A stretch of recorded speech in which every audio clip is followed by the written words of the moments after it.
Well, welcome back to the mud shop. I'm gonna unload the bisque fire.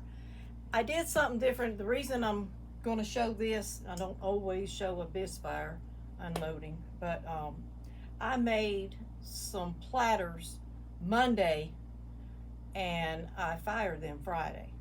So let's see what happens. I laid them out on my table, my work table, which is just right there. And you can hear my AC running. I did not cover them. I just made them, left them there, took the forms out of them and left them there on their wear boards. And when I came back Thursday, they were dry. And so Friday when I fired the kiln for bisque fire, I stuck them in there. So let's see what happens. One on top has made it. Here is my cone 04, so it reached a good temperature there. I fire my bisque to 04 and I fire my glaze to 5, and here is the first platter, and yes, it made it just fine. No cracks, everything's great. I'll sand it down, smooth it down with my Kemper stone. You can see it's got texture on it. This one is the pumpkin. Here's the stem up here, you can see, and I'll glaze this with some underglaze and white backing. You'll see it in the next video. So that's the pumpkin platter.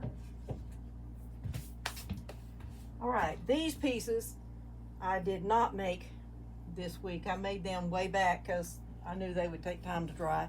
This is going to be a luminary, Christmas tree luminary, this one also, and I'll tie a bow on top. That's why the hole in the top. Also made another, just going to be a Christmas tree. This will not be a luminary. It's a little bit more heavy. And I made the cone first and then made all the petals and put each one on one at a time. I've got my glazing plans already going.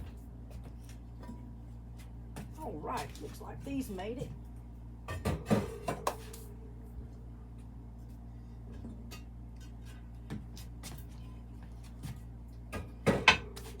All right, here's another platter that I made Monday.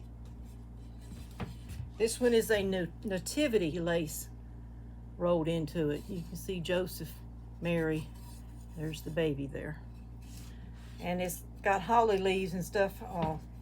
I'll use something to put on it, manganese or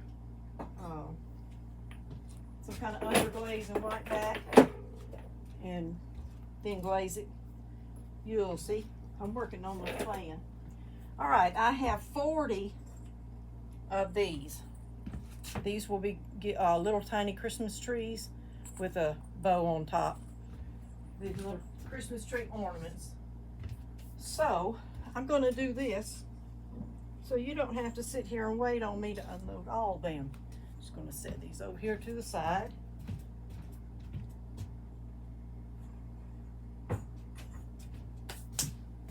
No cracks on any of them. They turned out well. Here's another platter I made Friday.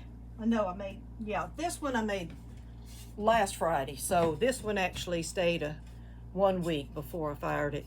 I found a little thing in a yard sale and pressed it into the clay. It's one of those things you hang on the wall to decorate above a picture or something. So I'm going to see how that works. I just wanted to try it and see what it would do. You know, you just want to press everything into clay. Here's another one just a little bigger than the last one. Also the nativity.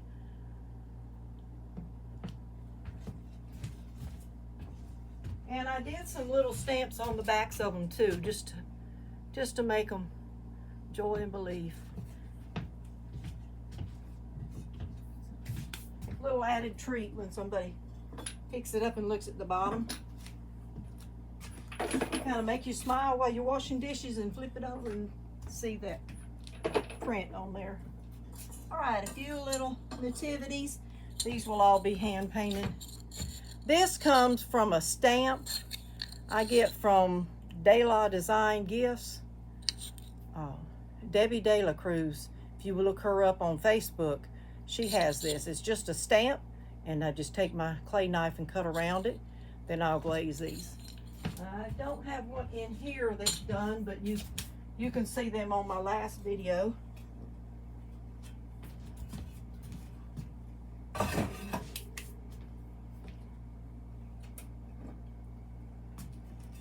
Right.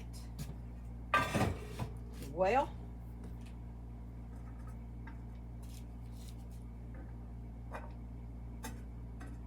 believe it or not, these big chunky beads actually made it, so I'm proud of that. Those I actually made the Friday before. They did have a week, or I wouldn't have put them in the kiln. My bells made it. This is, you can hear them jingling. I don't want to jingle too much until it gets completely fired, but I'll be careful when I glaze these and only use brush on glaze. I don't want the glaze to get on the inside. I don't want the little ball inside to stick to it anywhere. I want it free rolling. So here is my little bell, and yes, it's hollow here.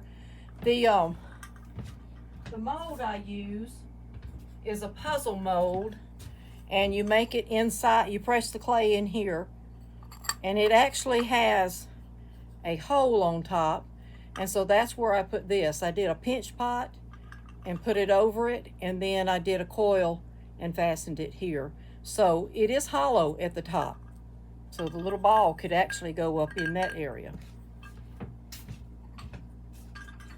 I've got 5 of those, and that's all that's in here is those and the last platter.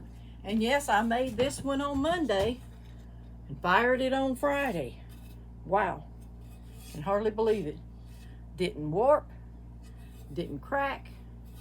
Wow, I'm amazed.